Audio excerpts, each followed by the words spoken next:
Hey folks, Rick Maki here. That was weird. I don't know what just happened there.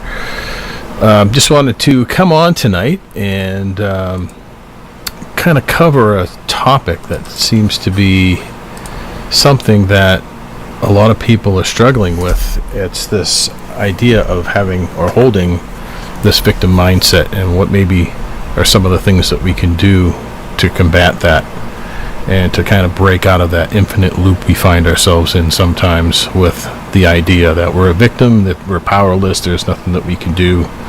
So I want to cover that topic tonight and kind of encourage folks again to, come into the chat, maybe do some interaction. It helps the broadcast to be a little bit more dynamic instead of me just preaching. So let me kind of show folks again.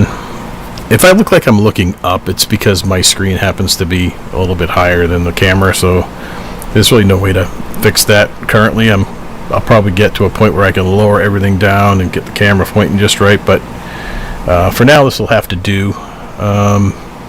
So let me bring you over to the browser here. Okay, browser.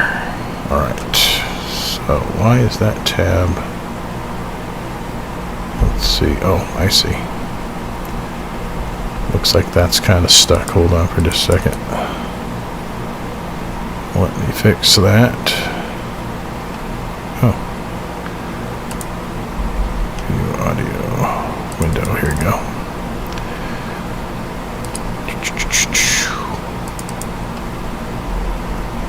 Let's see. Opera. Facebook. There we go. Alright. Just kind of had to fix that. Can you see the scroll? Yes, okay, we can see the scroll. Alright, sorry, I have to deal with all the technical stuff myself too. I don't have a team of folks yet. So what I'm going to do is kind of go through the live here, and I think in the comments section or somewhere in here, okay, up here at the top, if you actually expand this, it gives you all the instructions that you'll need to watch the live. One of the things that I like to tell people is that if you want to participate and you want me to know who you are, I won't be able to see you in the central chat because I'm streaming to a bunch of platforms, and so it only brings will only bring your name in through Facebook if you actually click on this link right here. When you click on that link, it's going to ask you to just confirm that it's okay. I don't know why Facebook's the only one that does that. It's kind of odd. But then if you want to join the stream, you can click on this link here. Let me see if I can get that open in another tab here. So that'll bring you to the studio itself, where I can kind of put you on hold for a second. You put your name in there, you hit join stream, and then you'll come into the studio and I can let you in. So yeah, if you want to participate in the conversation a little bit later on as we get through this, that would be great. So let's close that up. Can we close that? Nope. Alright, we'll leave that alone for now. Get back to where we were. Alright. So, yeah, this topic's pretty sensitive topic for a lot of people. I think that a lot of people get stuck. Like I said, I was doing a lot of this life coaching for folks in the last few years, and it's for some people, especially the people who turn to substance abuse or other kinds of crutches, anything that's addictive, sex addiction, drug addiction, alcohol, whatever, they tend to keep falling back into that cycle where they just can't seem to resolve that thing within them and take personal responsibility for what's going on in their life. And it's hard to break through that with some people for some reason. It's not impossible to do. It's just, there's always an excuse a lot of the times. They're like, but, I didn't have it so good growing up. I had these really bad things happen to me. Or, and a lot of us can relate to this stuff, and, abuse-wise, neglect, whatever it is, sexual abuse as a child. Those are the worst case scenarios that a person can go through. But the thing that happens a lot of the time is all of that gets internalized. It remains unresolved, and then it becomes almost like a safe zone for people to escape to, right? So they're not taking that personal responsibility for changing how they feel and changing or seeking out the things that are more positive, that are better choices, better ways to sort of heal that inner wound, as opposed to turning to something that just numbs them out. And time again, you see people who become workaholics. They hide out there. They strive for success constantly. They avoid relationships because of their pain. Everything's surface oriented for them. They're just going through the motions. And, you know, you kind of have to look at your life and say, what is it that makes me operate this way? Why do I keep hiding out from life? And some people will get so depressed that they don't even work. You know, they just sit around and think that someday that one book or that one thing is going to make me motivated to go do something, right? To make a change in my life. And I'm here to tell you that that's never going to come. That's never going to happen. That one thing isn't going to be there that's going to kick you in the butt to get you moving forward in your life, or to make you learn to forgive. It's like these are tools, and they're very strong and potent tools, but unless you put them into action, nothing's ever going to come from it. And if you always are using, you know, this excuse for your behavior, you know, this thing that happened to me is my excuse for my personal behavior, then you're not taking any ownership for what goes on, you know, in your life and the outcome of your life and the outcome of your choices. And, you know, taking that ownership of one's life, your choices, and your emotions, like your response to things too, is so important. Like, you know, if you're triggered constantly by life, by the things that people say, the things that people do around you, your boss, your wife, your husband, your best friend, whatever it is, if you're always going to place your value on external validation, then you're not really living authentically, and you're not living your own truth. You know, the truth is we're all just as important. There's no one person is better than the other. You know, one person could be making more money, they could seem to be more intelligent, they could, you know, be better at mathematics, or they could be better at a certain job, whatever. We all have our own individual gifts. And this is where aligning with purpose comes in, because when you find your purpose in life, whether that's to help other people heal, whether that's to open a spiritual retreat center, or whatever it might be, if you have these inner like needs and goals, these things that you want to go after, and they only ever remain a dream in your mind, and every time someone tells you you can't, you give up, then you have to kind of look at that and say, well, how can I not always react in that negative way? How can I change things? How can I switch things up and flip this on its head and say, all right, this is the way I normally operate, right? So sometimes it takes just a little inventory, right? Taking a notebook and a pencil, and just taking a week off from work, or, you know, maybe that becomes your vacation one year. Because I'll tell you what, me taking a vacation one year totally changed my life, because I had been at my wit's end with my own life and not doing so well in all aspects, and being that triggered person, you know, feeling a victim of my life, all my relationships, and I decided I needed to take control of that. that I need to be able to not blame how I feel, my position in life, how much money I make, whatever it is, on these external things. And the only way that I was able to break through that was to learn or teach myself really the mechanisms of alignment. And really all it was taking an inventory and saying, okay, what can I do? What are the things that excite me that are coming up? And back then it was, computers were fairly new, and internet was even new back then. Yes, I'm that old.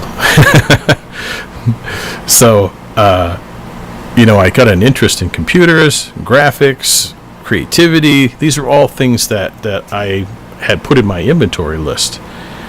And of course, making more money, obviously, than what I was, because I was in my late 30s before I got started in computers. I've been in computers for 26 years now, and very successfully working on different industries and proprietary technology, mainstream technology, all kinds of cool stuff, system integration, system design, all that stuff. Mostly self-taught, by the way. So it takes, so when you're in your 30s and you're still only making under $30,000 a year, then you double your salary by just taking a week off from work and saying, hey, I need to change something. I need to figure it out what it is that makes me happy, that would, and I'm not thinking a lot about the money. Obviously that was a factor, but that wasn't the main factor. The main factor was happiness, doing something that I could love and pour my heart into. And so with what I do, I work in healthcare, so I figured that's great because I can also, while I'm designing systems, help other people, right? I can feel like I have a sense of purpose behind what I do. And sure enough, I got put on a lot of the big projects and became very well sought after for my talents. And it was only because I had a drive to succeed, because I had this opportunity, this new opportunity.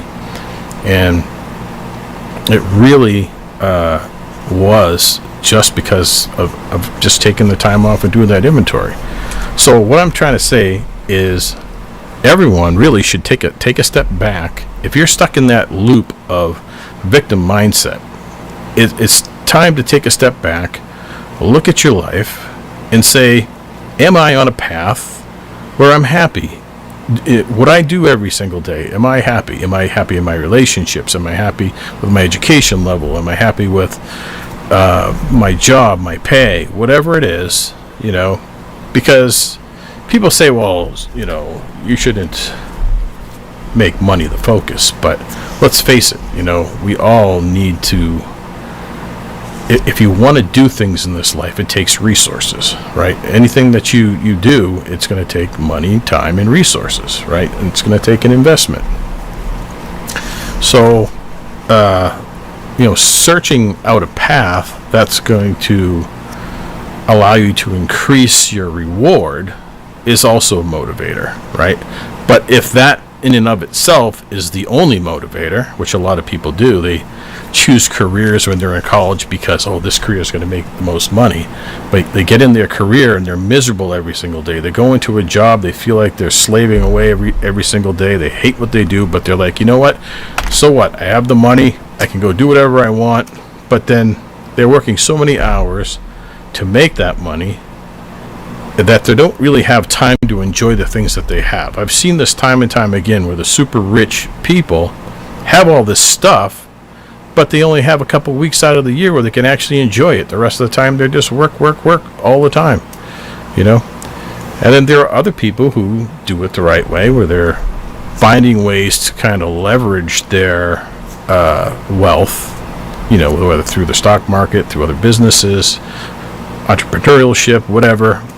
Sometimes the things that we experience in our job life can be taken and translated into your own business, other ways to kind of, help. And that's something I'm working on now, actually.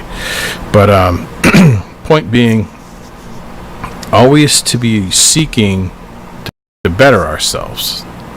And if you're stuck in victim mindset saying, well, not here because of XYZ. If this person, these situations where I was born, these environments, whatever it is, it's like, well, what are you trying to do about it? Have you done anything about it? Have you actually looked for solutions?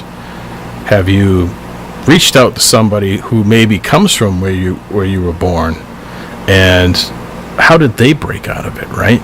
Did they get a break somewhere down the line?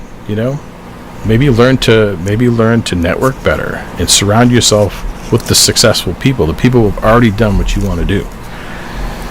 And that's come up so many times in my life that, whenever I started computers, like I said, I didn't, I went to college for a couple of years, but I ended up on a strong career path, very strong, with a huge commute. I had like 4 or 5 hours a day driving in traffic, so I was never really able to kind of go back and finish that.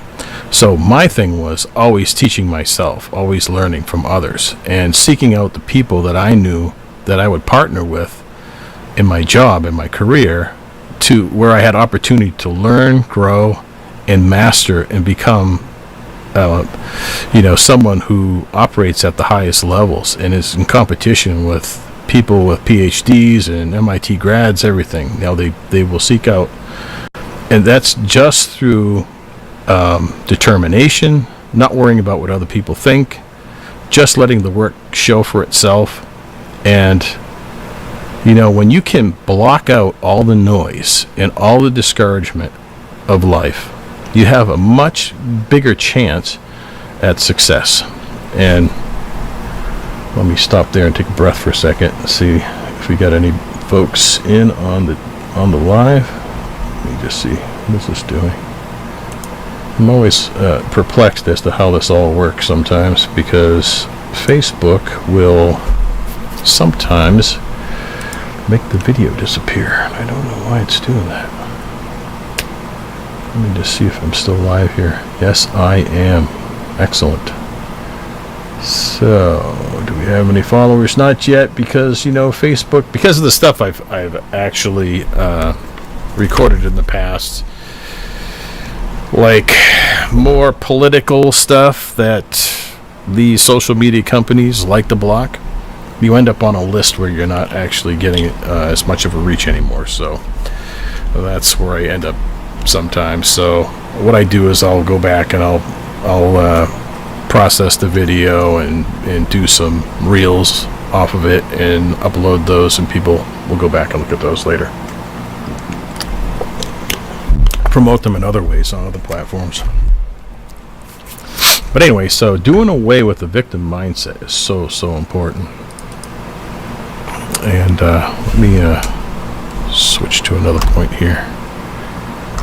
Oh man, the technology giving me a headache again. Alright, so the story that we tell ourselves about our past, about our life, about our traumas, the story that we keep repeating to ourselves and to others, can sometimes become justification to avoid our personal responsibility. And not only that, it becomes a sort of hideout, right? Where it's the easy fallback. So you think, okay, so if you're the type of person who has an addictive personality, let's say, and that's how you address your trauma from the past, and you've worked so hard, for years, trying to get out of that loop. I mean, that gets into the whole forgiveness conversation, which I've covered in other videos pretty much in depth. Maybe we'll cover a little bit of that now, but the point is, if you're in that infinite loop of giving up because you can't get the trauma out of your mind, and you figure, well, this thing, whatever it is, this addiction, is going to heal me or make me feel good for a period of time, when ultimately it destroys most people's lives. And you have to take that personal responsibility to break out of that somehow, whether that's to join AA or to get some kind of help from a psychologist or whatever. Sometimes just reaching out to a friend or someone who can be supportive, is all you need. So reading books and all that kind of stuff is great, but you have to take the principles and take those notes from the book, right? Take your notes and then find the main points, the finer points, the things that everybody needs to learn. And one of the biggest things is learning self-awareness, right? Learning to identify your patterns, learning how to identify the things that keep you held back, that keep you looking or blaming external things, blaming the past, blaming, feeling a victim, And this happens in politics too, where you have, sides are kind of pointing fingers at the other side, saying you're the reason for my problem. Excuse me. Instead of taking personal responsibility to look for the truth in things and really dig deep past all the programming, past all the things that what do I call it? Past the social engineering of the mainstream media, or even sometimes the people around you. It could be your professor, it could be your family, it could be your best friend. These things can, if you internalize all the things that everybody says and you're totally unaware of that, and you don't ever think for yourself, and you kind of take that as gospel. Same thing with religion, right? We take, you can believe in things, but if you don't allow yourself to think for yourself, then in my opinion, it's just a cult. It's just like another cult, because no matter what it is, and there's a lot of really great religions with some great philosophy out there, but there's also some deep dogma that keeps people down and keeps them in fear. It kind of reshapes their vision of God. It's kind of like a spoon-fed thing, Something to think about. Not everyone's going to agree with me on that. That's fine. I don't care. These are my thoughts and my feelings. I'm not saying I'm right on everything. But a lot of people feel that way, and that's why they turn against organized religion altogether. And it doesn't have to be that way, right? If we can be allowed to think for ourselves and to follow our hearts and to not let external things be the thing that guides our life, right? It has to come from within your heart. It has to come from source directly, whatever that is for you. So, in self-awareness, one of the things is understanding your own thoughts, your thought patterns, the things that you tell yourself, that inner voice, that thing that whispers to you every single day. Is that whisper a positive whisper? And when it's not, do you have a counteracting thought to nullify anything negative? It's like you have to retrain your thinking. You have to decide what your worthiness is, not anybody else. As soon as you let the world and the people around you to define your worthiness, then you're just not going to be able to break through it. At least not in the short term. But becoming self-aware of those patterns, you can definitely break through it. You can succeed beyond your wildest dreams when you don't let what other people say hold you back. Being aware of your emotions, your personal reaction to what other people say, think, or do. It's a little bit tougher if, like, you're in a job, let's say, and your boss is a bully, right? There's a book out there that I read when I was dealing with that kind of stuff on jobs many, many years ago. And I think it was, what was the name of it? How to Deal with Difficult People. I think it was a simple title like that. And that book changed my whole life. It changed the outcome of every interaction that I had.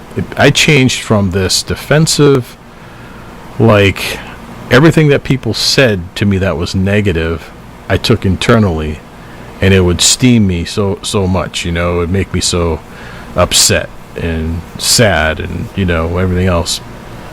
But then I realized one day that I didn't have to do that. I didn't have to react that way. I could just look at it as anybody that would act that way towards another human being for no real good reason is just, even if they had a good reason, they're acting that way, abusive. That just says everything about their character. That has nothing to do with you. And you have to go to the next level and say, well, we have to look at the humanity in them too. What is it that's within them that makes them so hateful and so spiteful and just wanting to tear people down? Not all narcissism is evil. Some of it is conditioned. And I've had so many relationships and people in my life where they've had this trauma beat into them since very, very young age. And they've never really resolved it.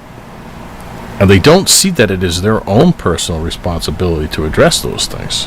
And if they could only see that, they could break out of that infinite loop of victim mindset, which just is, it really is the biggest disease going out there. It destroys careers, it destroys relationships. Your emotions and your reaction are your responsibility, nobody else's. Nobody can make you mad. No one can make you sad. No one can make you angry, right? You are in full 100% control of your emotions. And if you're not, you need to be, or find a way to be. Okay. Let's see. Looks like my video's frozen here. Just want to make sure this is still going. I have to do a little refresh on the browser just to make sure the live is still spinning here. Okay. I don't know what that was, but I think it might be okay. All right. Yeah, I just got to keep an eye on the technology as I'm going through here. Anyway, so I don't want to be staring at that because that's going to distract me. I'm just going to pull it down for a second here now that I know it's going. All right, so we covered the emotions. We covered your negative thinking. We covered behaviors as a result, right? So if every time you have a negative thought, or you have this negative thought and you have these dark emotions, you decide to turn to drugs, alcohol, sex, or whatever, you're just masking a problem that's never going to be taken care of until you can work your way out of those things. And it's not easy to do those things, but I've seen people succeed so many times at finally doing away with those things. There's some really great people on social media that have sites that address those kind of things, those deep addictions that sometimes it's due to pain and sometimes it's due to just exposure to something that even a medical doctor has given them, and that it becomes a problem, becomes a vice for them, and it takes a lot to break out of that. So I'm not sure how much of that always involves a lack of self-awareness or not taking personal responsibility, because some of these drugs can really take over and mess with your mind. But anyway, so the next important thing is to have the mindset shift, to change your perspective and framing of negative thoughts. It's essential for overcoming the victim consciousness. So you have to shift your mind away from ever thinking that you're a victim. That everything that you have from this day forward, you have all the power you need to change the outcome of your life through choices to take steps to stop your addictions, to take steps to dig into forgiveness, to get the help that you need some way, somehow. And if you can't afford counseling, books are a pretty cheap alternative. And if you say, well, I can't afford to even buy books, well, guess what? You can get an app. If you have a cell phone, most people do, or even if you don't, you can just go to your local library and check out a book. There's books there. You can sit and read at the library. If you are even homeless, you have a right to go in to sit or to check out a book. Take your book out. Make sure you return it, obviously, and protect it. And that way you're not banned from the library. You want to make sure that you don't have a problem there. But if you really want to, no matter who you are, you can find a way to get the information you need to heal yourself from these negative thoughts and this victim mindset. There's so many great books out there. Dr. Wayne Dyer is really an amazing writer, a doctor of psychology. I believe he had a PhD. I forget what his actual degree is, but he spent most of his life writing and helping people. And one of the great books he has is Change Your Thoughts, Change Your Life, Living the Wisdom of the Tao, which is kind of delves into the spiritual aspects of things. It kind of interweaves the psychology and the spiritual things. And he chose the Tao Te Ching as one of the studies that he took 2 years off of his life to write that book. Sold everything, sold his practice, everything. Went overseas to live. I forget what country it was in. Could have been Tibet, maybe. I'm not really sure. It's been so long. Been so many years since I've read those books. But I know that all of his writings are pretty impactful. He also has The Power of Intention, which is a really great book to read when it comes to finding the right intentions and the right thoughts behind everything in your life. If you can come at life with the right intentions, you can usually find your way to your purpose. You can usually find your way to your healing, or to whatever it is you want in life, really. Which is great. So, just check the live feed here. See if anybody's in on the... I got a few viewers on Facebook. Don't know if that's the page. Well, that's my regular feed, looks like. But anyway, so I'm just going to type a message here. Feel free to chat or add to the conversation or ask a question. Now, so as we're going through, feel free to ask a question or make an observation or object to some of the things I'm saying, or whatever it is you want to do. We can... I don't know everything, so I would like to learn from other people too and get your perspective on things. So, mindset shifting is so important. Rewiring your brain, getting rid of the negative thoughts. Whenever you have a negative thought, having something to counter that negative thought. And then finding ways to empower yourself, right? Like take little steps towards maybe changing your career, applying for like if you're worried about like a full-on degree program, maybe you start with just taking a class here and there, just to kind of explore what, a night class, to kind of explore where you might want to go, what path you might want to take, and maybe go talk to a student counselor or something like that and see if they can help you determine that. But there's so many books on career choice and ways to sort of break down your inventory, the things that you would like to accomplish. And let's say you're getting a little bit older and you always wanted to become a doctor. And the reason you wanted to become a doctor is because you wanted to help people, right? Well, do you always have to become a doctor to help people? No, you can be a nurse, you could be administrative assistant. There's all different ways to get in the medical environment and to feel like you're making a difference.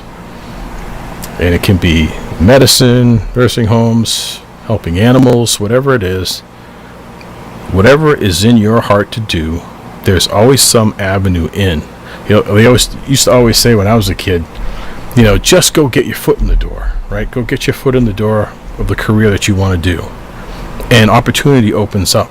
And that's what happened to me. I actually, when I started my 26, now almost 27-year career, I didn't start out with a degree. Of course, back then there was a shortage of programmers. I got into proprietary technology, and I was just applying for a consultant position where it didn't really require that. And the fact that I just took my desires someplace and tried to take steps and do something with it, I was presented with a whole different career path just from one day and one intention.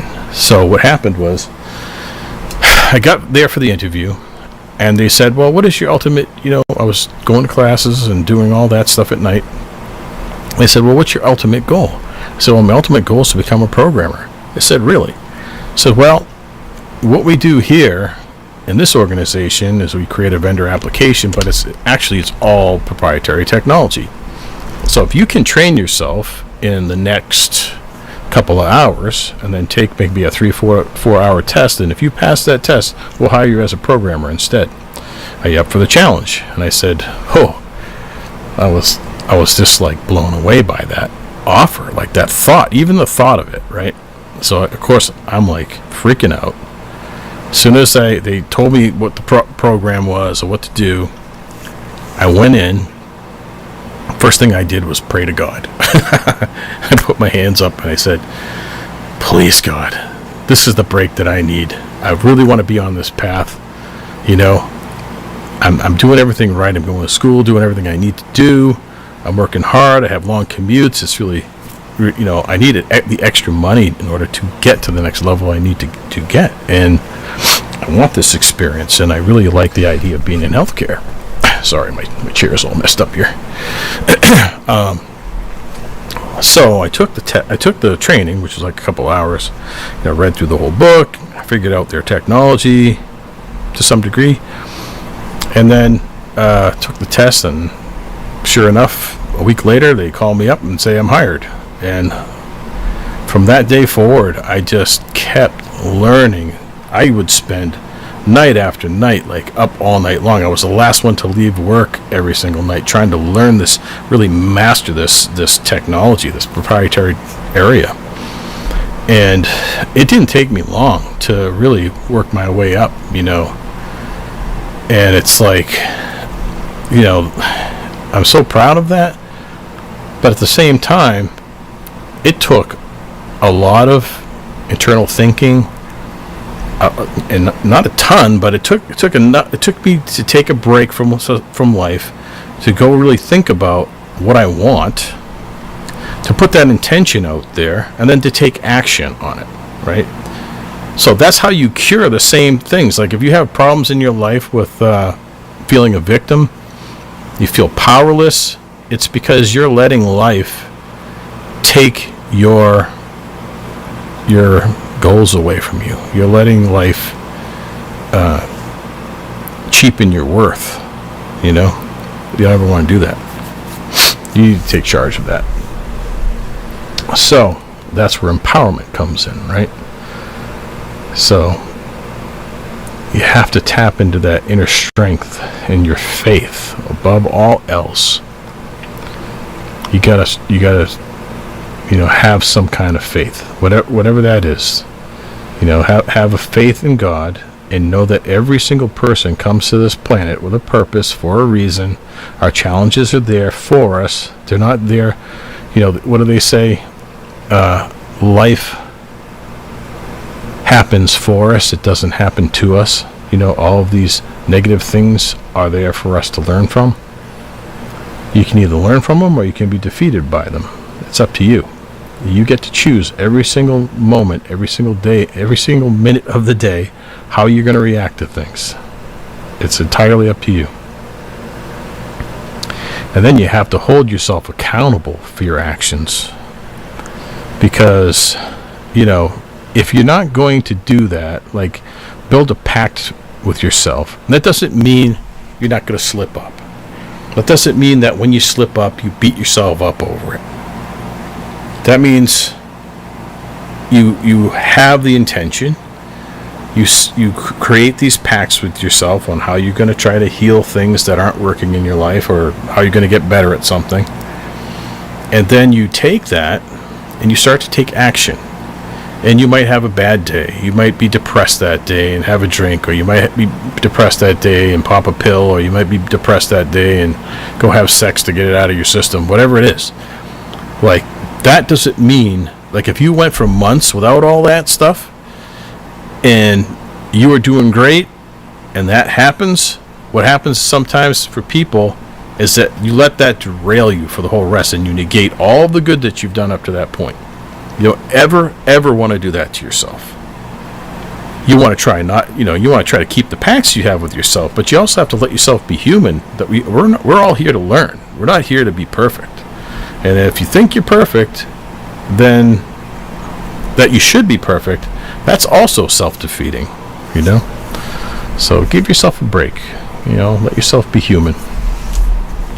Enjoy a little bit of this life. Make sure you're seeking your bliss and you're getting out and having some fun too.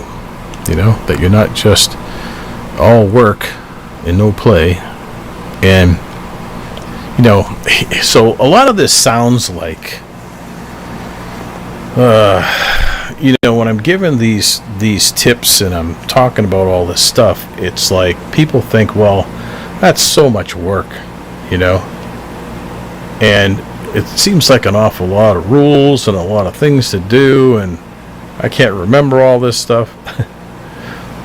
But when you think about it, it's really a common theme for healing to seek out things that are positive, to do an inventory of your own, self-awareness, your personal responsibility, how to empower yourself, how to be accountable. Like all that stuff is just basics. These are the basic things of success, and you can't be successful without digging into those things. At the core of all trauma and victim mentality is this idea of forgiveness. Forgiving the worst of the worst, right? Well, does that mean you have to go buddy up with them and go live with them and be around those people again? No. Does that mean we don't seek justice for really bad stuff? No, that doesn't mean that. It means that we have to look at every individual as a human that came here with a purpose. Whether that purpose is to teach us a lesson, or to teach themselves a lesson, or, it's hard to think about some of the things that happen that's what their role is, but I have to think that that's the way that it is, and that's just the way that I've gotten through life. And if you can look at the humanity in every single human, like your enemies, your political enemies, and instead of hating, you almost have a little bit of empathy for what they might have gone through themselves to cause the behavior that they exhibit. And not that you justify it, but there's only two choices. The one choice is that you internalize it and you're angry and bitter towards that person, thing, or whatever it is for the whole rest of your life, and you never let it go. Who's that hurting? That's like drinking poison and expecting the other person to die, right? You ever hear that one? You're drinking poison expecting the other person to die? Well, that's what we do when we're stuck in victim mindset. We're going to keep beating ourselves up over it.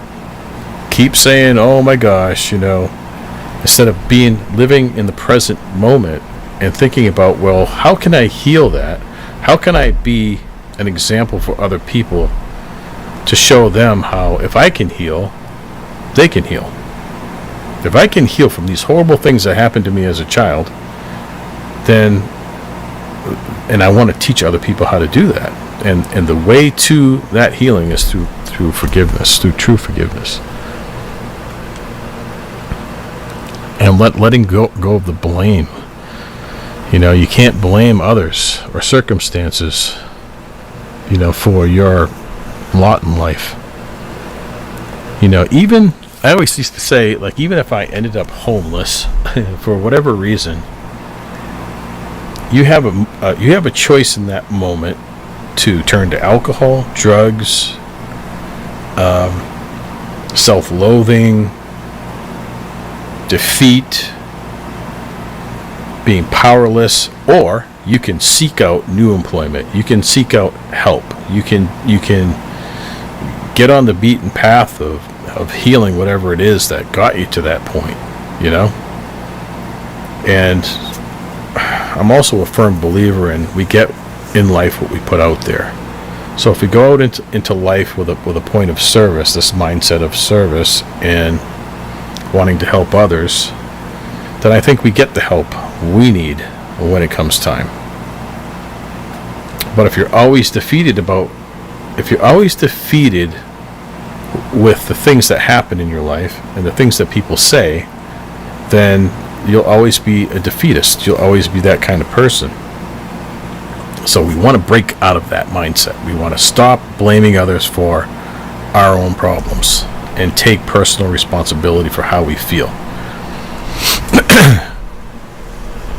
And then focusing on the present, right?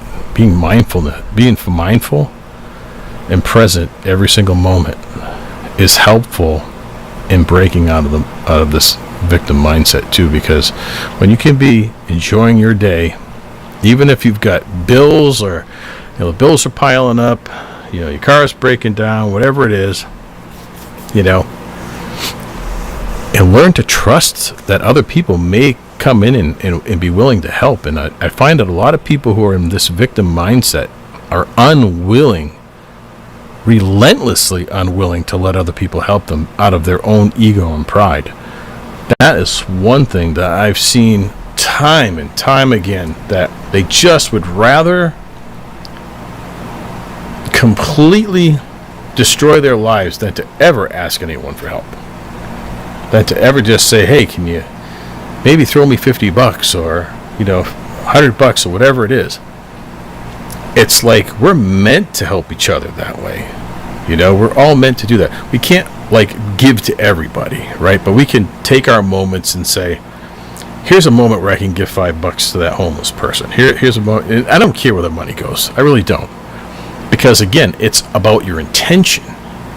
Everything is vibrational in this world. Everything that you do holds a vibration. Everything we think about holds a vibration.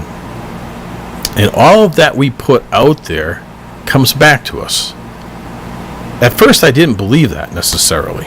But I see it time and time again, just how a thought can produce a thing. I remember one day, I sat there and I'm like,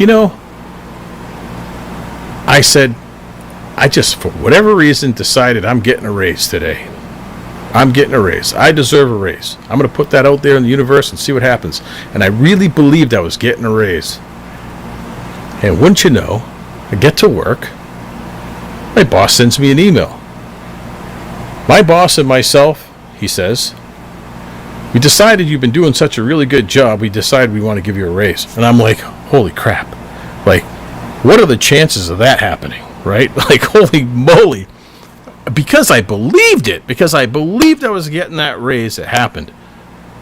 The more you believe in something, believe that you can heal, believe that you can break yourself out of that victim mindset, believe that you can forgive, that you can get to the point of forgiveness to break out of all of that, then it's such a powerful, powerful tool, this idea of controlling your mindset.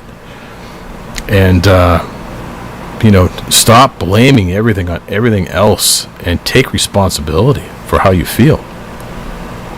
Be in the moment, enjoy your life, So, you're afraid you get a new job and you get there and you're terrified that you're going to fail. That's the first thing people think about. Don't do it. Get busy studying, get busy working.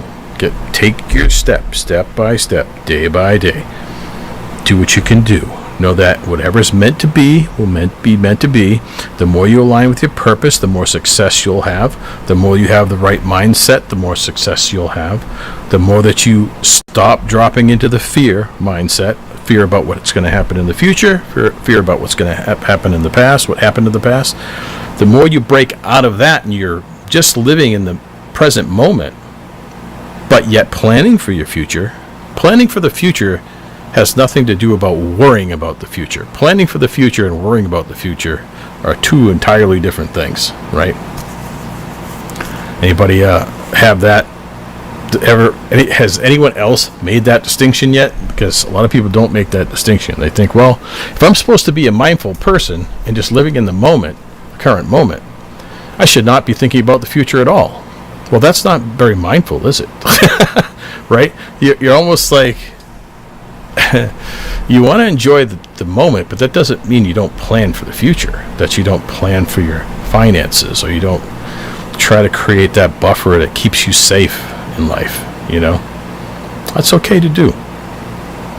But as soon as you worry about having enough, you can say, okay, I have a buffer, but is that enough? Is that enough? Am I going to be okay in the future? What happens if the market crashes and I lose everything? What am I going to do? Well, I think if it's that bad, humans overall are good, and we all help each other, and I think we're all going to be just fine.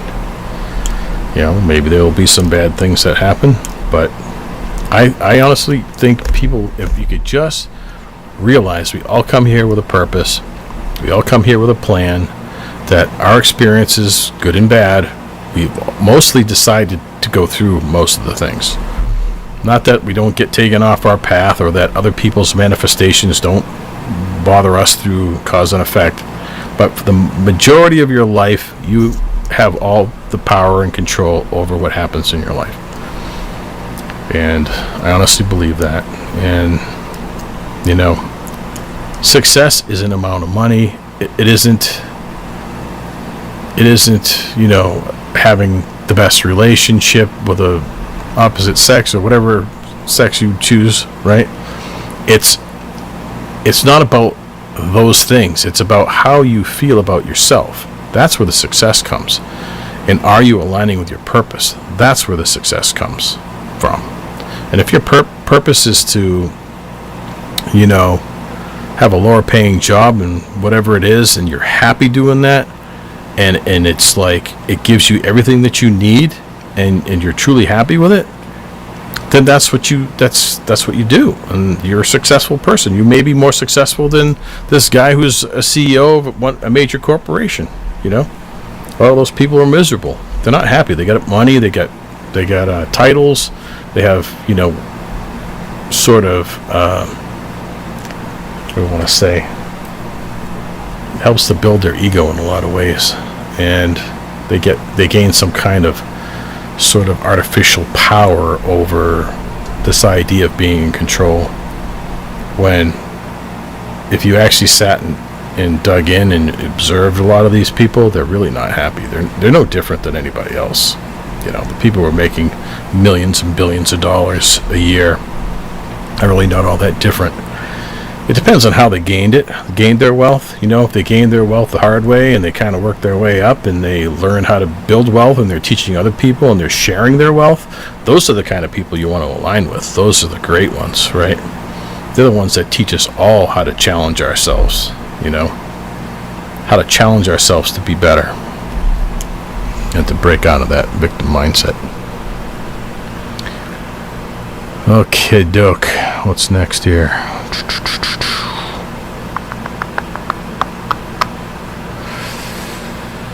Yeah, so I guess the idea of this victim mentality is really, it's a learned behavior, Sometimes we learn that from our parents, or sometimes we learned it.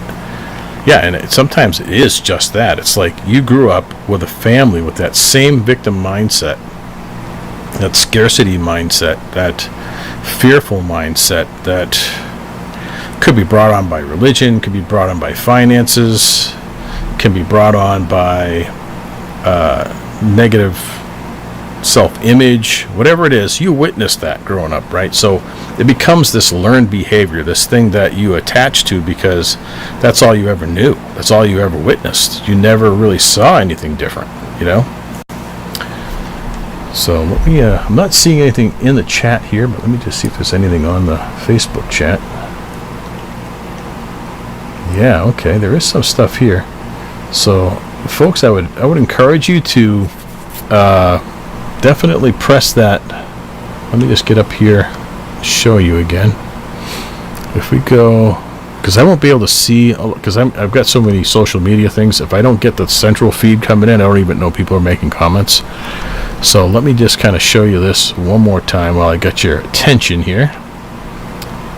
So browser and me, that's it right there. Yep. So right here where it says see more, you come down here and you click this little link right here and you just approve Facebook. If you're on Facebook, click that link, and then when I'm in a live, I can see you coming through over here, but you have to put your name in there, so I won't otherwise know. And I'm not sure if that's broken because it used to come through. Can't post messages to some channels. Okay, that's fine. But the messages should be coming in from Facebook, you see. Oh, read only. What is that? Read only. Oh. I don't know what that's doing. I think there may be a little technical glitch there, but maybe just try that. See if that helps, because if you're going to make a comment, I want to be able to see that come through on here. Because again, I got YouTube, I got a whole bunch of different places that I'm streaming to. So it will come into the central chat if you click that link and you're in Facebook. So there you go. Right, so back to our discussion. Yeah, so learned behavior. Yeah, that definitely happens from our childhood, or even from just relationships in general. Okay, why is that frozen again? Sorry folks, I'm always dealing with some kind of glitch over here. Just want to make sure the feed's still going. Yeah, it's good. All right. So the good thing about learned behavior is it can be unlearned, right? How do we unlearn this victim mentality that we learned either from our childhood or through our relationships or whatever it is that brought us to this mentality? You can unlearn it. You have to retrain your brain. Neurolinguistics, I guess, is one method. There's all different ways to kind of combat. But I find the most powerful thing is to visualize. Let's say you have a negative, you've built such a victim mentality that you've created this thing in your mind, this negative self-talk, or this negative visions that you have of yourself or of your past situations. And if you have invasive thoughts and you have invasive images from your past that are almost like a PTSD kind of thing, you can train your mind to take a snapshot of that thing you're afraid of and freeze it, and then use an imaginary hammer as if it were a mirror and shatter that image and let it fall to the ground, right? And you practice this over and over and over again until eventually it just stops, because it knows if it tries to bring that image up, you're going to counteract that with something else, something positive, something that's just not going to be allowed to haunt you anymore. So, yeah. Let's see if we got anybody in. Nope, not yet. All right. So the other thing is, if you have this negative self-talk, if you have something ready to say, no, that's not really how I feel, this is how I feel, even if you don't believe it in the beginning, your subconscious mind doesn't know the difference between when you're faking it or when you really believe something. And that whole thing about saying, fake it till you make it is a real thing. So all you have to do is reprogram your mind, because whenever you think something over and over again, or you visualize something over and over again, and if they happen to be negative things, you're building strong pathways in your brain that help it to continuously loop. This is the anxious mindset. It constantly is bombarding you with the same negative information, right? And the only way to combat that, or to build new pathways in your brain, is to go the other direction. Instead of going this way, you're going to go this way now, right? You're going to say, all right, I'm going to cross that path, I'm going to break it, and I'm going to just tell myself, I don't believe that.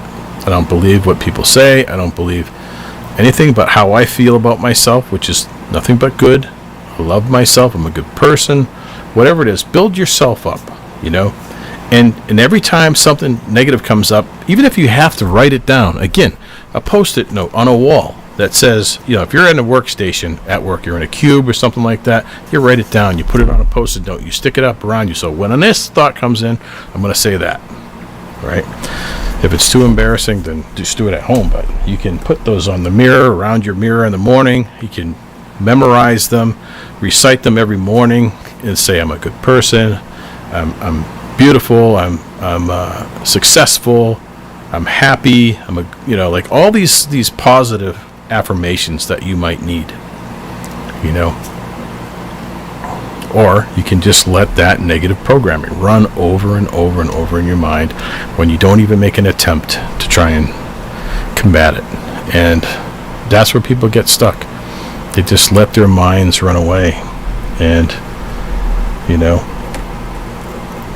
that whole statement where they say fear is really, if you take the letters and you break it down, false evidence appearing real, is one of those things that sticks with me, because a lot of the times that stuff is just amplified in our minds, and it's so blown out of proportion, we make it bigger than it has to be. It's a lot easier than we think it is to forgive and get past all those things. And taking that responsibility leads to your empowerment and freedom. You have to take that responsibility. I can't stress that enough. And what do I mean by that? That means reading some books. It means practicing some of the skills that are in those books that teach you how to retrain your mind and retrain your thinking. And there's plenty of them. You can Google for it. I don't have to tell you everything. You know, do your own research. Don't believe everything I'm saying, by the way. Just kind of get started, you know, and do what you can do, and take some steps towards your success and your happiness. And above all else, not above all else, but equally as important, is trying to build community, relationships, you know, sometimes it takes a while to do that. And it's like, I was just talking to somebody how hard it is, you know, when I have this mindset of looking at God as this more of an expansive, all-inclusive being that is not judgmental, that loves everybody equally, that this experience in life here is for our learning and our growth.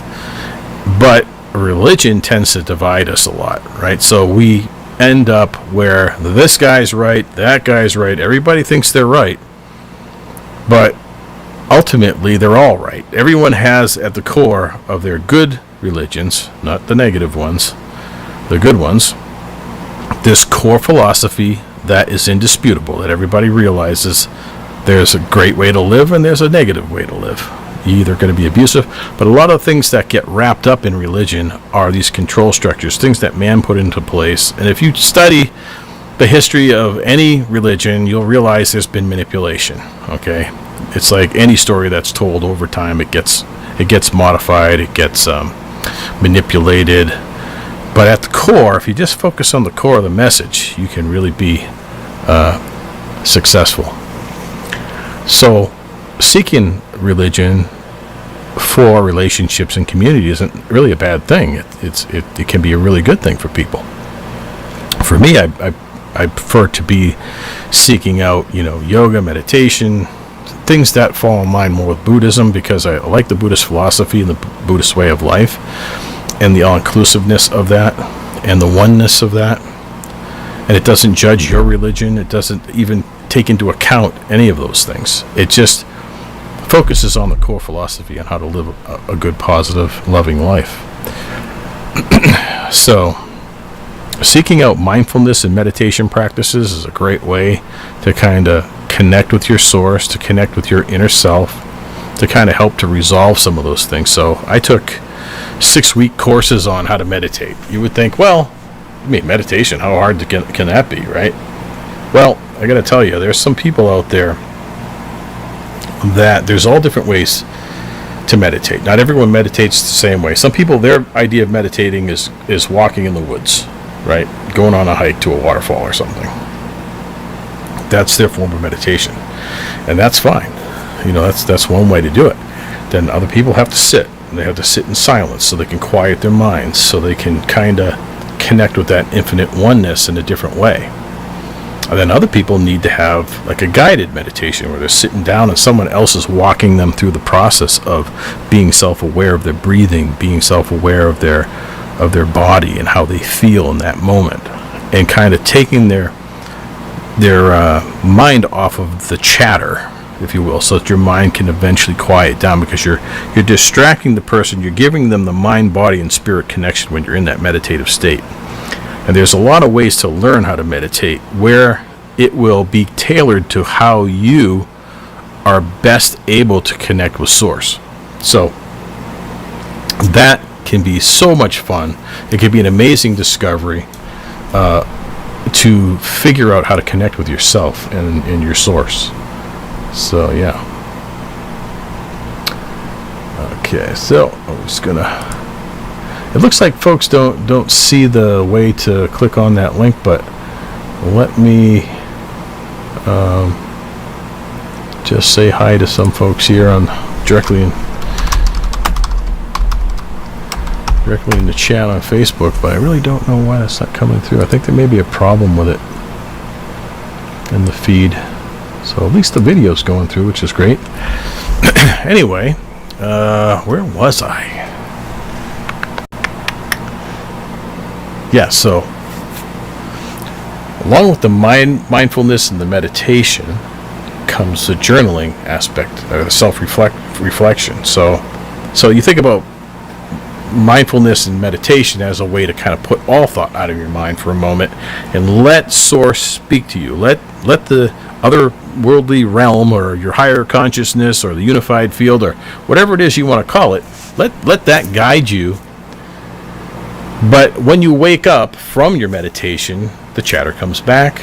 These things are still there for you to resolve. And people say, well, meditation doesn't work. Well, you have to work with the mind, body, and spirit connection. So your body feeds your mind, like you take care of your body through your diet, your exercise, all that stuff helps your mind. If you're taking care of your mind, it helps you to be more motivated to exercise and to take care of yourself. And then the spiritual aspect of it is the purpose behind it all. Like, why are we doing anything? Why are we bothering? Because we have to have purpose in what it is we do.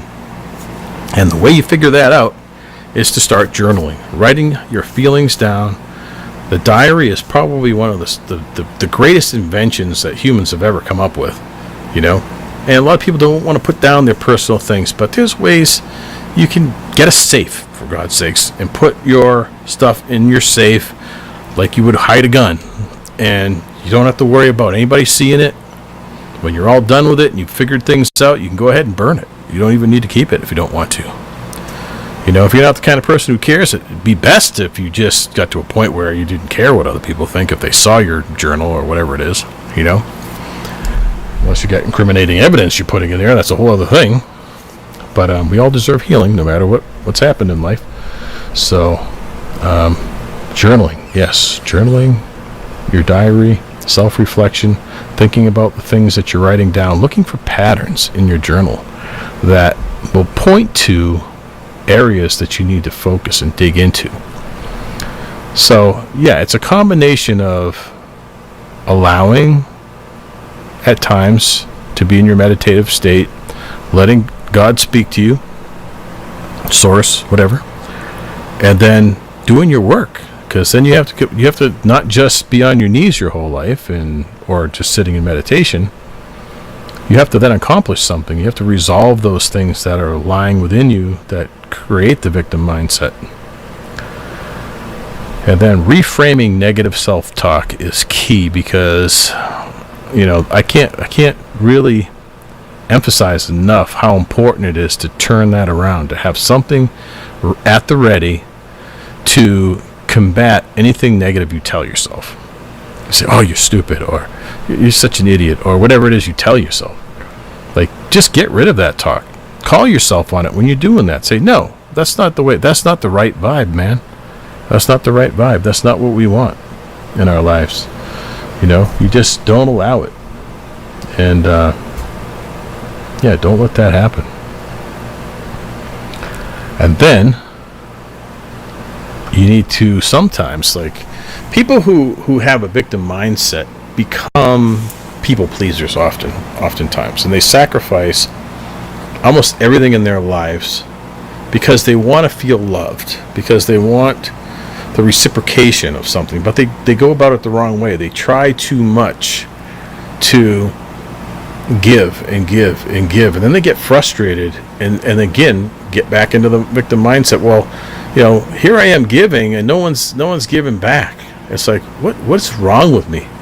Well, first of all, maybe you're with the wrong people, and secondly, maybe you just need to learn to set some boundaries and say, all right, I'm going to be this loving, caring person, but I'm also going to love and care for myself as equally, right? I'm going to take as much time as I do for other people and apply that to myself in my own life, in my own efforts, and keep that balance and say no once in a while. Say, I can't tonight, I'm going to the gym. I can't tonight, I have to go meditate. I'm going to yoga. Whatever it is that you choose to do to help you improve your mindset and your happiness, you have to do it. And that sometimes means you have to set boundaries with people. And prioritizing your self-care is so important. Sometimes we have to work so much, though, and we don't feel like we can do that. We're trying to keep the family together, and there's so much work. Maybe self-care for you is 10 minutes a night meditating to start off with, every single night or every single morning. However you can squeeze it in, whatever that is, that's your time. That's where you tell everybody, I'm not going to be bothered during this time. Even if you have to say, get away from the house, go sit by a river, a lake, a park, whatever it is for 10 minutes. You get up that extra 10 to 15 minutes that day and you go sit in a park before you get to work, taking that time away from traffic, away from everything, and just finding your niche location or your own personal rituals that help you to be happier and healthier. You start there and you build on it and you find other ways and little tricks and things that you can do. Sometimes it means if you're not in supportive relationships or you're not in a supportive community, it might mean moving, taking a risk. I'm doing that myself right now. I'm not having a great time about it sometimes. It can be difficult depending upon where you were. Where I came from in Virginia, it was great. Here, it's not so great. But it's a different dynamic here. I'm learning how to navigate all of this, and I'm actually starting to get in the right direction now. And I'm learning new skills. I'm learning because the more challenging a community is, the more that challenges me to grow and to be the outward, to be more of an extrovert as opposed to being the introvert, the quiet person, So, trying to do that more. Trying to learn those skills of the gab and how to make friends and influence people. That's another great book to read. Anyway, so yeah.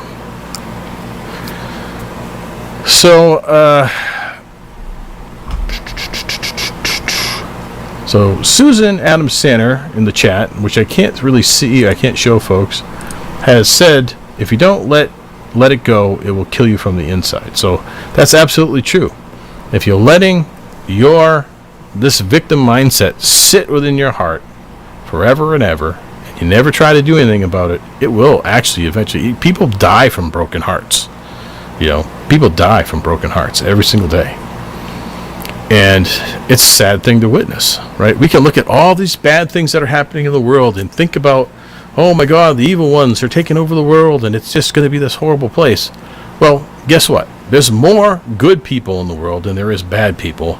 And eventually everyone's going to catch on. And guess what? Guess who has the last say in everything? God does.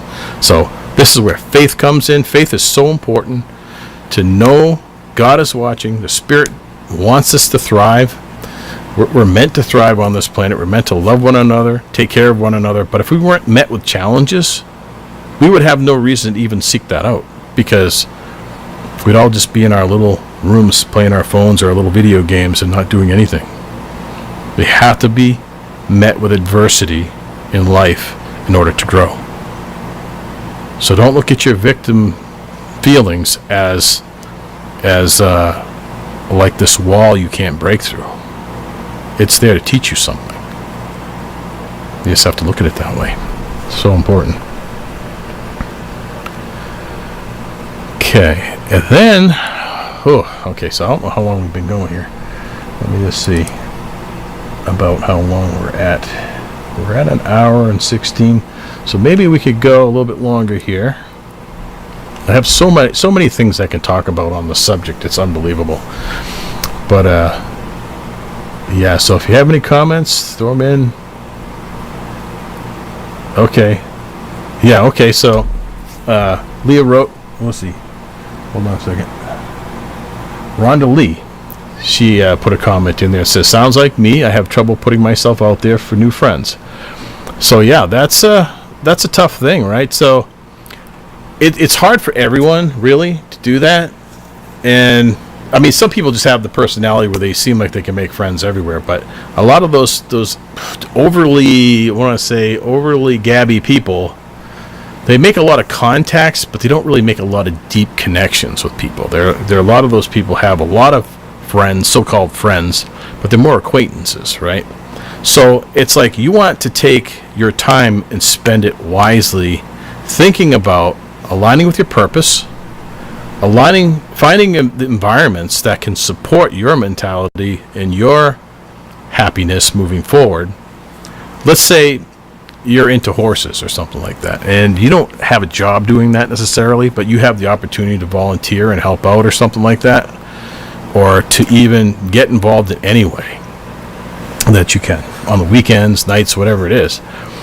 And you just get yourself around the people that think like you, that are excited about the things that you're excited about, whether that maybe you're a hiker and you decide, you want to try to reach out to people and get people to go on walks or hikes with you, and that's your thing. Whatever it is, I find that it's better to make friends that way. And and some environments are better than others for making friends, and it can be tough. It can be tough sometimes, but if you're taking steps toward your goal, you'll get there. You'll get there eventually. So, what are they saying now? Trying to adjust the comments there. Let's see what else we got. Oh, where did I go from here? Hold on for a second. I think I lost my place. I have a bunch of bullet points written down, ways to kind of organize my thoughts on this to kind of make the flow go pretty good.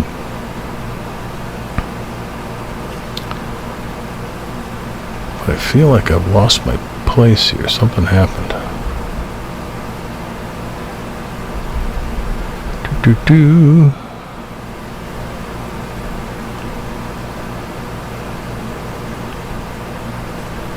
Okay. Yeah, supportive relationships, community aid, and overcoming trauma.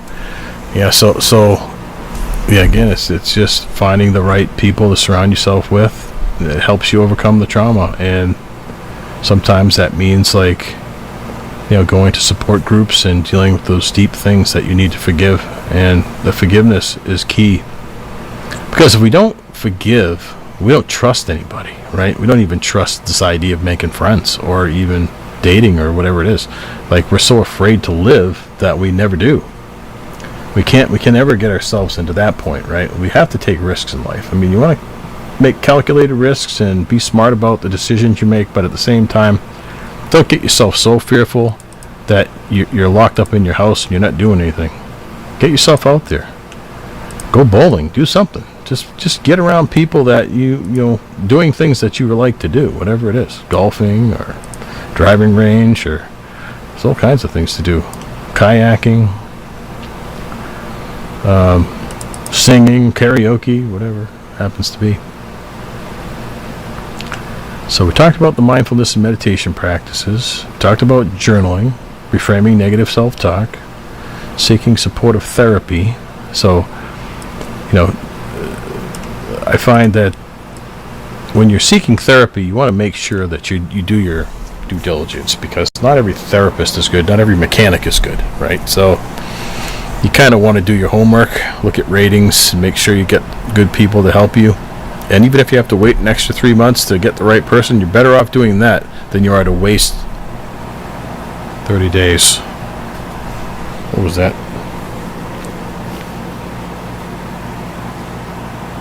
Oh, hold on for a second. I think I heard a noise. I gotta put on a hold here for just a second. See if someone's knocking at the door there. I'll be right back after this. Hold on just a moment.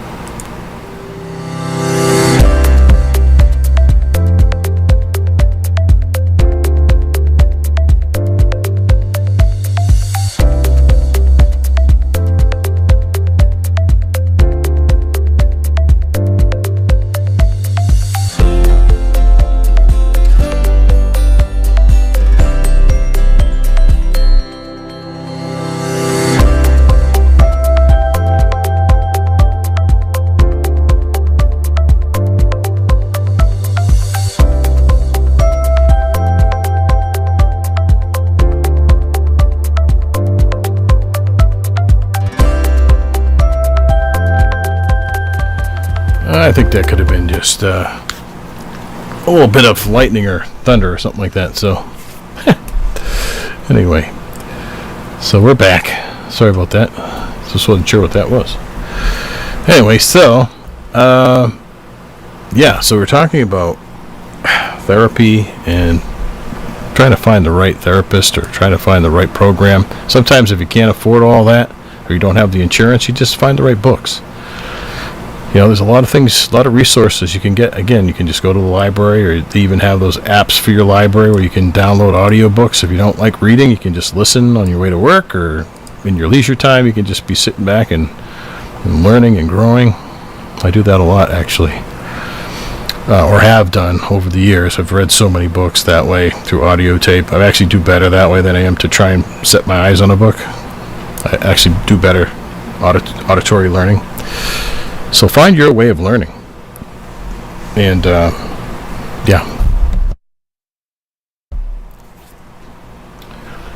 Building the supportive community. Yeah, that's a hard one. So here's the extreme case consideration, right? Talk about childhood sexual abuse.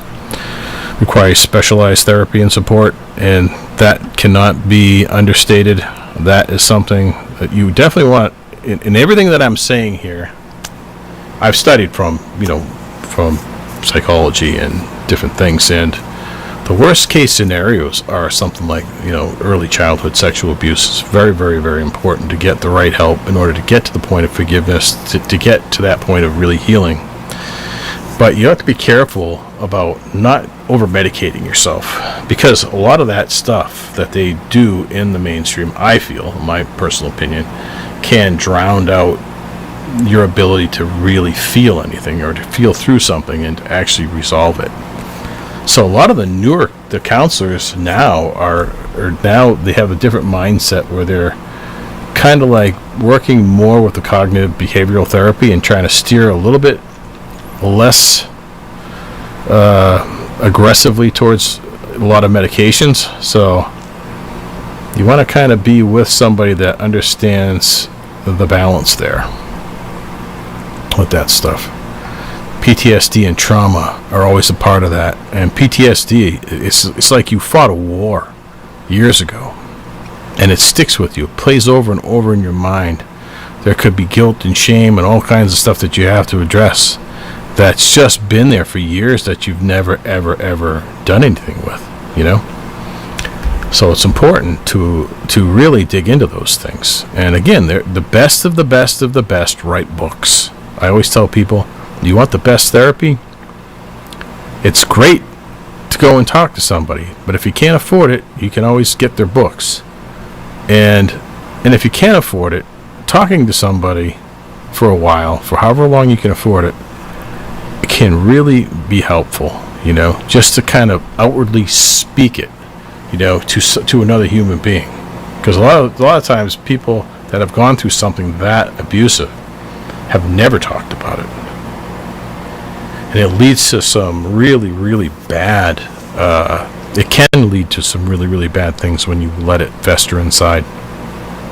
It leads to suicide in some cases. It leads to obesity or anorexia or some of these really severe mental illnesses where you can almost kill yourself, just through negative behaviors that you're trying to do to avoid this pain, to try to get that dopamine hit, and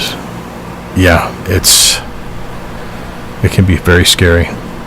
So definitely seek out the therapy you need. There's a lot of hotlines and different things you can seek out if you're getting to a point where, you really need that help. And sometimes a little bit of medication can help. There's the natural things you can seek out too that I suggest people to look into. So many different things nutritionally that you can do.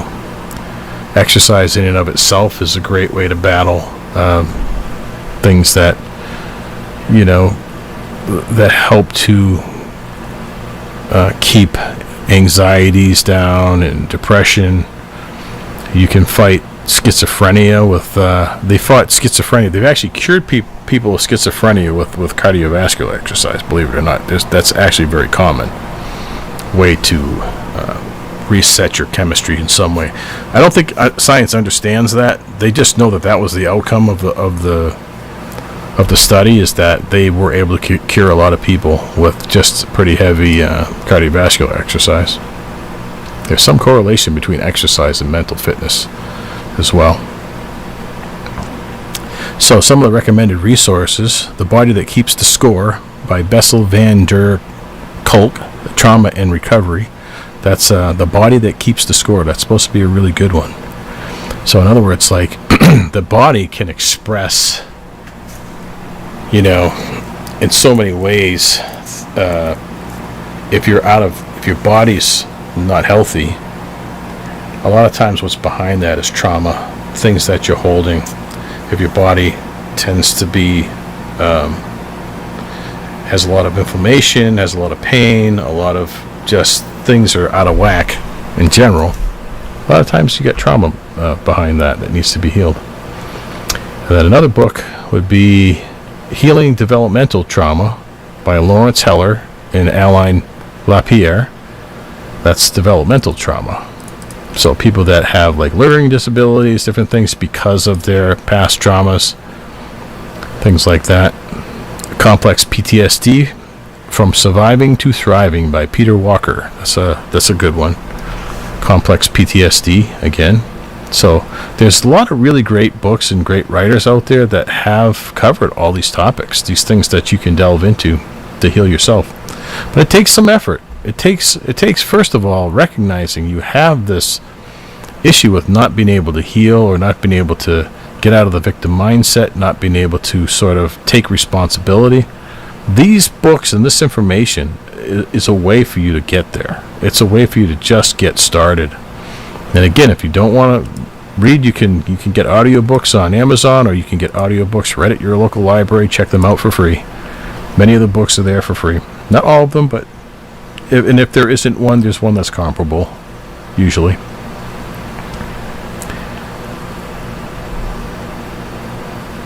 So again, those resources, any resources, are not a replacement for therapy and counseling. Always seek out a professional. It's very, very important, especially if you have those kinds of deep traumas like that. And what other kind of books? Let's see. Some other books might be like The Courage to Heal by Ellen Bass and Laura Davis, Childhood Sexual Abuse. That's a good one. The Courage to Heal. That's a really, really good one. Healing the Shame That Binds You by Bradshaw, Shame and Trauma. So Healing the Shame That Binds You. If you just listen to the title, you can imagine what's in these books, the content that it covers, and the healing that can come from it. Complex PTSD, From Surviving to Thriving by Peter Walker. That's also complex PTSD. That could be through narcissistic abuse, could be through sexual abuse, could be through anything. It could be just going through a war. Complex PTSD is just something that is so hard to overcome. But it's not impossible. I know people do it. I've seen people dedicate their lives to, after they've healed themselves, helping other people. I'm actually aligned with a lot of these people, or my friends on social media. And I watch their stuff. I watch them grow from where they started to where they are now, thriving in their lives, from real complex PTSD, real trauma, abuse, physical abuse, sexual abuse, not even just as a child, but in their relationships and everything. And they healed from it. They still healed past it. They learned to forgive. They learned to focus forward. That's so important to do. So important to figure out. Walking the Tiger, Healing Trauma by Peter Levine. That's another good one. Trauma and Recovery by Judith Herman. That's a great one. And the kinds of therapies that one might seek out when they seek a therapist, or they're looking at these books. A lot of the books will cover these kinds of things. Would be trauma-informed cognitive behavioral therapy, like I was saying before, the CBT type training.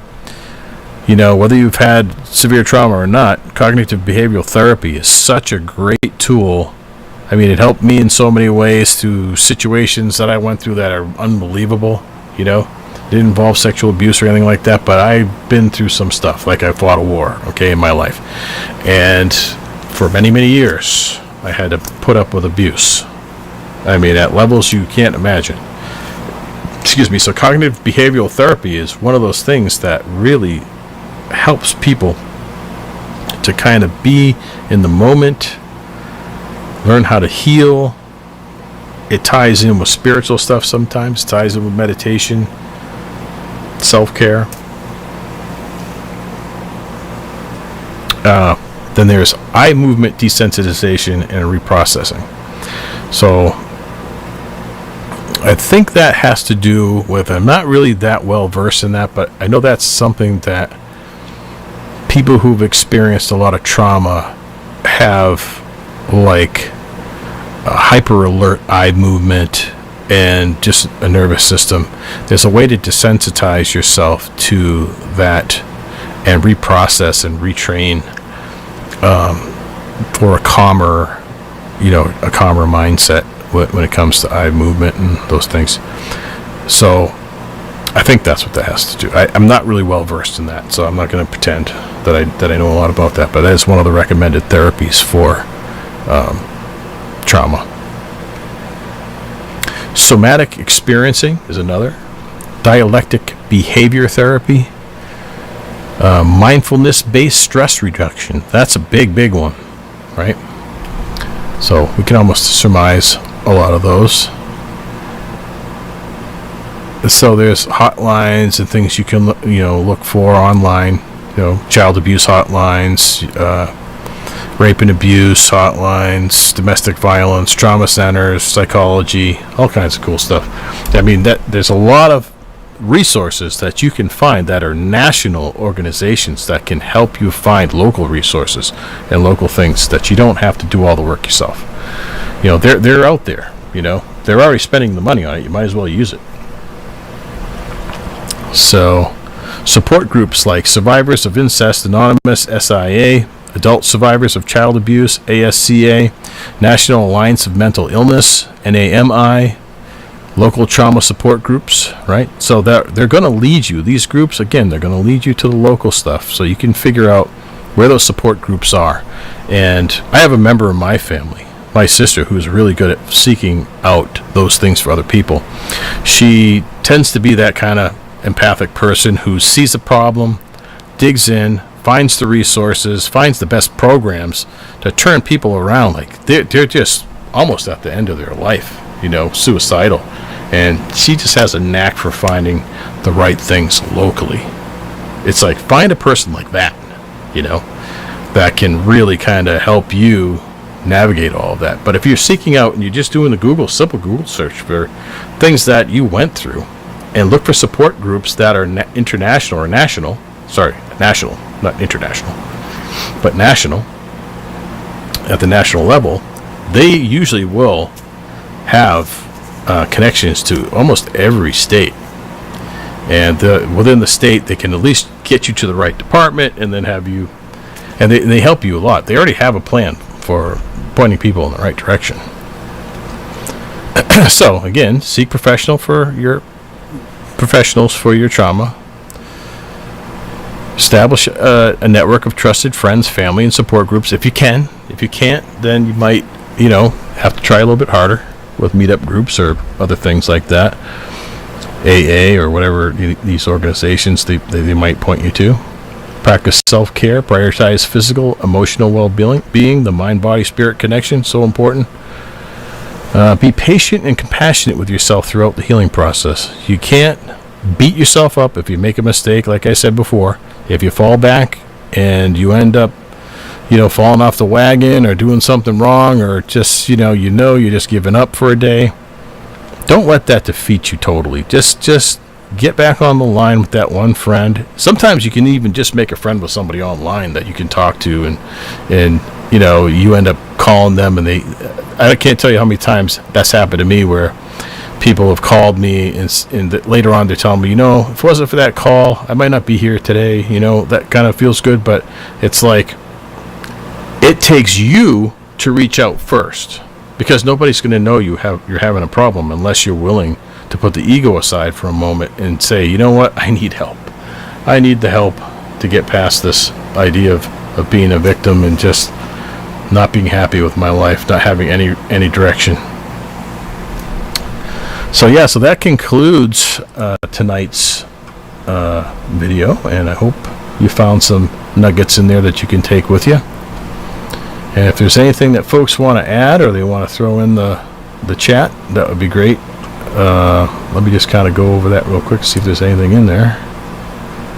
Looks pretty quiet. Looks like I covered all the questions that are there for the evening.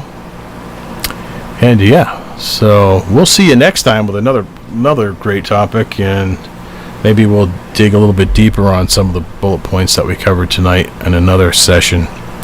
But I think we hit the limit. We're at just over an hour and a half. So hopefully that was helpful. We'll see you next time. Have a good night.